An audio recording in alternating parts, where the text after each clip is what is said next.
l'AES est en phase de se doter d'un parlement. Un parlement qui va représenter la voix des peuples du Sahel dans la défense d'intérêts communs.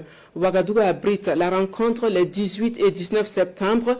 Les présidents des organes législatifs des 3 pays de l'espace confédéral.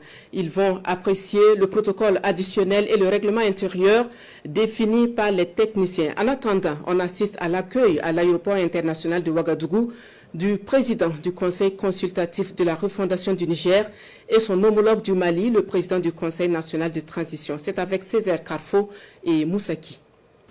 Aéroport international de Ouagadougou ce matin. Le président de l'Assemblée législative de transition du Burkina Faso, Dr Ousmane Bougouma, accueille son homologue du Niger, le président du Conseil consultatif de la refondation.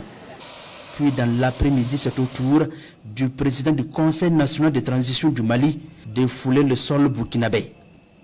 Dans la capitale burkinabé, les 3 présidents vont se pencher sur les résultats des travaux des experts des 3 pays dans le cadre de la création du Parlement de l'espace confédéral AES.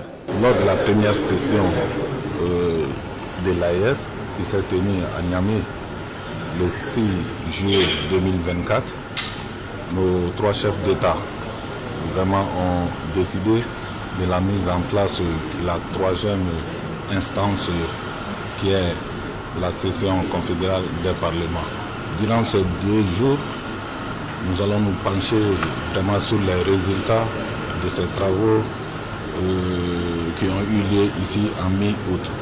Donc nous pouvons espérer que c'est déjà un grand pas pour l'AES. Ils ont fait le protocole additionnel, ils ont fait le règlement intérieur et aujourd'hui c'est au tour des 3 présidents de venir ici à Ouagadougou, entériner, voir ce qu'ils ont fait, entériner cela et le présenter aux chefs d'État qui vont se réunir pour pouvoir finalement adopter cela. Et comme ça, le Parlement de l'AES naîtra avec les parlements des 3 pays. Pour les hôtes du jour, le Parlement de l'Alliance des États du Sahel joue un grand rôle dans le renforcement des liens sociaux entre les populations de l'AES. Il permet également une mutualisation des forces pour vaincre les forces du mal. Nous sommes aussi ravis de voir la bonne circulation, la bonne entente, la bonne collaboration entre nos 3 pays. Et il faut se dire aussi que ça favorise aussi la lutte contre nos ennemis, à savoir ces bandits armés qui sont en train quelquefois d'attaquer nos populations. Ça permet aussi à nos armées de lutter ensemble, de mettre la main dans la main pour pouvoir lutter contre ces ennemis. Ça permet aussi de jeter les bases d'un bon développement de nos 3 pays du Sahel. La rencontre entre les 3 chefs de parlement est prévue pour 48 heures.